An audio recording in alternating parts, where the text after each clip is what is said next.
Hi hello नमस्ते, मी पूजा.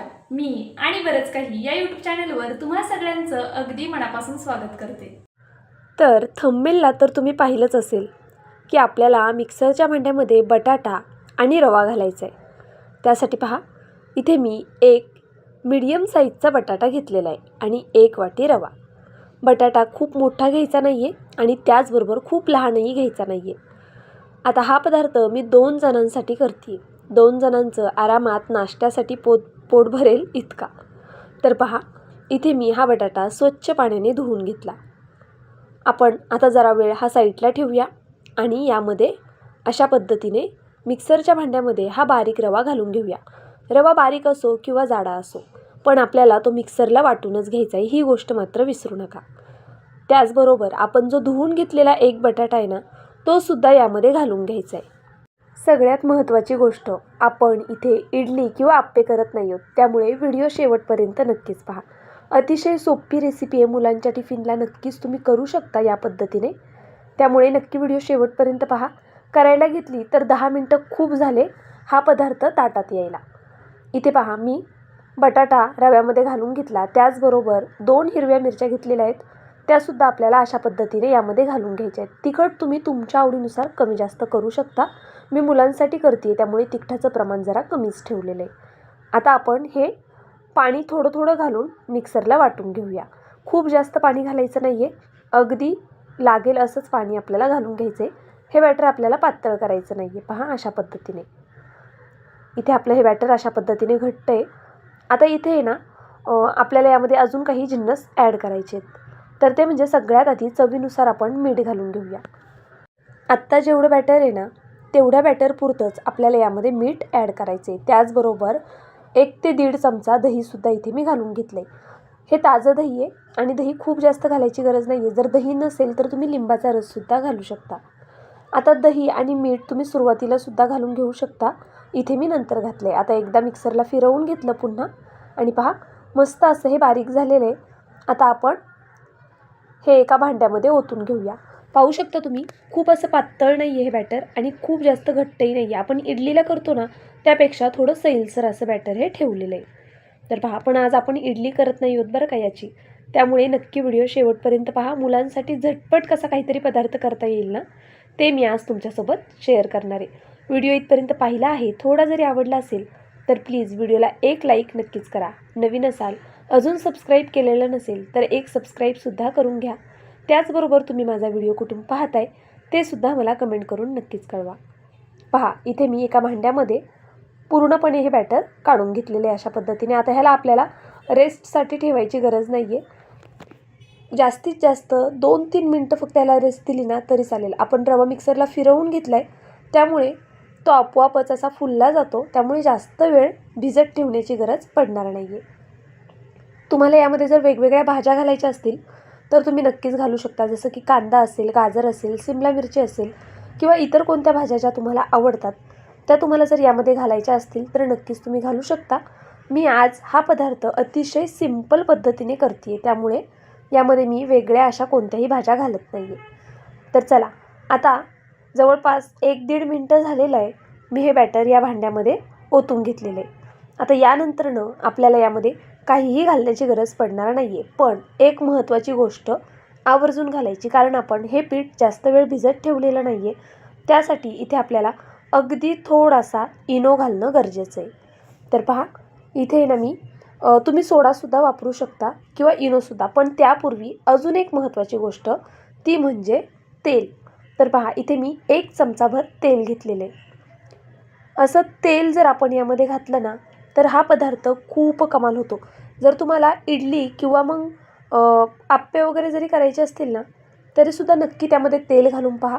तो पदार्थ खाताना आहे ना त्याची चव वेगळी येते. आपलं जे रोजचं खायचं तेल आहे ना वापरातलं, तेच घातलेलं आहे.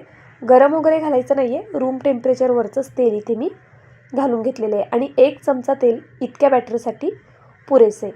तर पहा, मस्त असं तेल घालून मी हे सर्व छान असं एकजीव करून घेतलं. आता आपण यामध्ये इनो घालूया. जर तुम्हाला इनो घालायचा नसेल तर थोडासा सोडा घातलात तरीसुद्धा चालेल. सोडा घातल्यानंतरनं छान फेटून घ्या मात्र, आणि इनो घातल्यानंतर आपल्याला जास्त फेटण्याची गरज पडत नाही. तर पहा, आता मी इथे अगदी खूप थोडासा म्हणजे 1-2 चिमूटभर इतकाच इनो घालून घेणार आहे. तर पहा इथे मी 2 चिमूटभर इतका इनो घेतला. आता हा आपण यामध्ये घालून घेऊया आणि यावर ना अगदी थोडंसं पाणी ओतायचं. त्यामुळे काय होईल, पाणी ओतल्यामुळे इनो पटकनी ॲक्टिवेट होईल आणि छान असा आपला जो पदार्थ आहे तो छान फ्लफी होईल, जाळी छान पडेल. त्यामुळे इनो आवर्जून घाला. आता हे सर्व छान हलवून घेऊया, मिक्स करून घ्यायचं आहे अशा पद्धतीने. पहा एकसारखं हलवायचं आणि उलट्या दिशेने नाही फिरवायचं. आता ज्या साईडने तुम्ही फिरवताय ना त्याच साईडने हे फिरवून घ्यायचं. तर आता आपलं बॅटर तयार आहे. एक पॅन इथे मी गरम करण्यासाठी ठेवला होता. आता पॅनला सगळ्यात आधी आपण तेल लावून घेऊया. तर पहा अशा पद्धतीने मी इथे पॅनला तेल लावून घेते आहे. इथे तुम्ही तेलाऐवजी बटरचा सुद्धा वापर करू शकता. अगदी झटपट होणारी अशी ही रेसिपी आहे. पहा पॅन आपल्याला थोडा गरम होऊन द्यायचा आहे. खूप जास्त गरम करायचा नाही आहे पॅन. मीडियम फ्लेमवरती ठेवून पॅन थोडा गरम करून घ्यायचा. गॅसची फ्लेम इथे मीडियमच ठेवायची आहे. आता यावरती असं थोडंसं बॅटर घालून घ्यायचं आणि मी मुलांसाठी करते आहे, टिफिनसाठी करते. त्यामुळे मी आहे ना हे जे डोसे आहेत हे छोटे छोटे करून घेणार आहे. तुम्हाला हवं तर तुम्ही असे खूप मोठे वगैरे करू शकता. बरं हे डोसे आपल्या नेहमीच्या डोस्यांसारखे खूप पातळ करायचे नाहीत. थोडेसे जाडसर ठेवले ना तर ते खायलासुद्धा खूप छान लागतात. तुम्ही याचे पातळ डोसेसुद्धा काढू शकता. अगदी कागदासारखे छान पातळ होतात, कडकसुद्धा होतात. पण अशा पद्धतीने थोडे जाडसर केले ना की मग ते खायला खूप छान लागतात आणि मुलांनासुद्धा आवडतात. त्यामुळे मी अशा पद्धतीने करते आहे. तर पहा आता वरच्या साईडनी आपण हलकंसं असं तेल लावून घेऊया. अगदी हलकं हलकं तेल लावायचं. वरची बाजू सुकल्यानंतरच याला तेल लावायचं आहे असं ब्रशने. तेलाऐवजी बटरसुद्धा वापरलं तरी चालेल. आता यावरती मी झाकण ठेवते आणि बारीक गॅसवरती अगदी फक्त 1.5 मिनटं होऊन देते. तर पहा 1-1.5 मिनटं आपण ह्याला छान असं होऊन देऊया आणि गॅस मीडियमच ठेवूया. आता मीडियम फ्लेमवरती लो टू मीडियम फ्लेमवर हे मी 1-1.5 मिनटं होऊन दिलेले आहे. एक साईड अगदी मस्त झालेली आहे पहा. आता आपण ह्याला जरा पलटी करून घेऊया. अतिशय सुंदर असे हे आपले डोसे तयार होतात. तर पहा इथे मी डोसा दुसऱ्या साईडने सुद्धा भाजून घेतलेला आहे, पण व्हिडिओ स्किप झाला आहे. मी तुम्हाला अजून एक डोसा फक्त घालून दाखवते कशा पद्धतीने आपल्याला हा डोसा तयार करून घ्यायचा आहे. तर पहा इथे मी पॅनला पुन्हा थोडंसं तेल लावून घेतलं. आपल्याला खूप जास्त तेलाची गरज पडणार नाही आहे. तुमच्याकडे जर असा ब्रश नसेल ना तर तुम्ही कांद्याने सुद्धा तेल लावू शकता. कांद्याने सुद्धा खूप छान असं तेल लागलं जातं. तर पहा इथे मी अशा पद्धतीने अजून एक डोसा घालून घेतला. अगदी झटपट होतात आणि खायलासुद्धा खूप छान लागतात. या डोस्याची दोन्ही साईड भाजायला आहे ना आपल्याला जास्तीत जास्त 3 मिनटं लागणार आहेत. त्यापेक्षा जास्त वेळ लागत नाही. तर पहा इथे मी वरची साईड सुकल्यावर असं थोडं ब्रशने तेल लावून घेतलं आणि हा डोसा एका साईडने छान होऊन देणार आहे. त्यानंतर आपण पलटी करून घेऊया.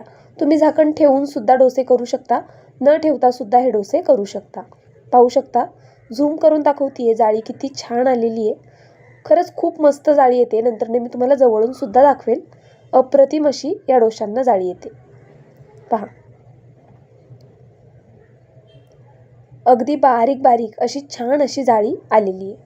आता मी हे पलटी करून घेतलं. दुसऱ्या साईडने ना अशा पद्धतीने हलकंसं प्रेस करत आपल्याला हे शेकवून घ्यायचं आहे, म्हणजेच भाजवून घ्यायचं आहे. आता पहा इथे मी गॅसची फ्लेम मीडियम ठेवली आहे. मीडियम फ्लेमवरच आपण हे भाजून घेणार आहे.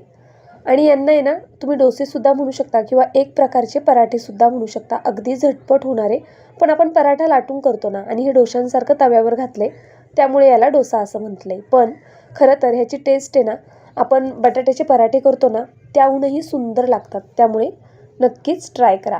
तुम्हाला आवडत असेल तर यात तुम्ही वेगवेगळ्या प्रकारच्या भाज्यासुद्धा ॲड करू शकता, जसं की मी सुरुवातीला सांगितलेलं. तर पहा मस्त असा दोन्ही साईडनी मी हा डोसा भाजून घेते आणि त्यानंतर मग हा डोसा खायचा कशासोबत ते सुद्धा सांगते. एक डोसा अजून घालून दाखवते पहा. थोडा जवळून किती मस्त असा घालता येतोय पाहू शकता. तर आता याच पद्धतीने ना मी सगळे डोसे करून घेते आणि मग तुम्हाला दाखवते. यामध्ये टोटल आपले आहेत ना एक 4 ते 5 डोसे तयार होतात. जर असे लहान लहान केलेत तर 5-6 होऊ शकतात. आता ज्यावेळेस आपण हे करत असतो ना मुलांना एवढी उत्सुकता असते की 5 मिनटंसुद्धा त्यांना म्हणजे असं राहवत नाही की नाही मम्मा खूप छान झाले, खूप छान सुगंध येतोय, दे ना दे ना असं करून मुलं फस्त करून टाकतात. तर शेवटी तुम्हाला दाखवायला काही संपूर्ण डोसे राहिले नाही, जितके आहेत तितके दाखवते. आणि हे डोसे आहेत ना मुळात गरम गरम खायला खूप छान लागतात. त्यामुळे नक्कीच एकदा ट्राय करा. केल्यानंतर तुम्हाला समजेल की अरे वा, खरंच किती छान होतात हे डोसे ते. माझ्या मुलांनी तर असं करता करताच 2-3 डोसे असेच खाऊन टाकले. पहा किती छान मस्त जाळी आलेली पाहू शकता तुम्ही. खूप छान होतात. नक्की ट्राय करा. केल्यानंतर मात्र मला आवर्जून कमेंट करून कळवा. तर चला, जे 2-3 डोसे उरलेत आता ते तुम्हाला दाखवते. पहा अशा पद्धतीने मी मोठ्या साईजमध्ये जर तुम्ही केले ना डोसे तर 4 ते 5 डोसे होऊ शकतात. जर लहान लहान केलेत तर जास्त होतील. मुलांच्या टिफिनला देण्यासाठी सुद्धा उत्तम आहे. थंड झालेत तरी असे मऊसूद राहतात. चवीला सुद्धा छानच लागतात. याबरोबर तुम्ही कोणत्याही प्रकारची चटणी करू शकता. चटणी नसेल नाही केली तरी चालेल. असेच खाल्लेत तरीसुद्धा कमाल लागतात, कारण आपण यामध्ये एका मिरचीचा वापरसुद्धा केला आहे आणि बटाट्याची ती स्वतःची जी एक चव असते ना, त्यामुळे हे डोसे किंवा पराठे अफलातूनच होतात. माझा व्हिडिओ संपूर्ण पाहिलात त्याबद्दल खरंच खूप मनापासून धन्यवाद. अजूनही व्हिडिओला लाईक केलं नसेल तर लाईक करा. नवीन असाल तर प्लीज सबस्क्राईब करा. मित्रमैत्रिणींमध्ये हा व्हिडिओ शेअर करायला मात्र विसरू नका. उद्या भेटूया अशाच एका छानशा रेसिपीसोबत. तोपर्यंत bye. Thank you so much for watching.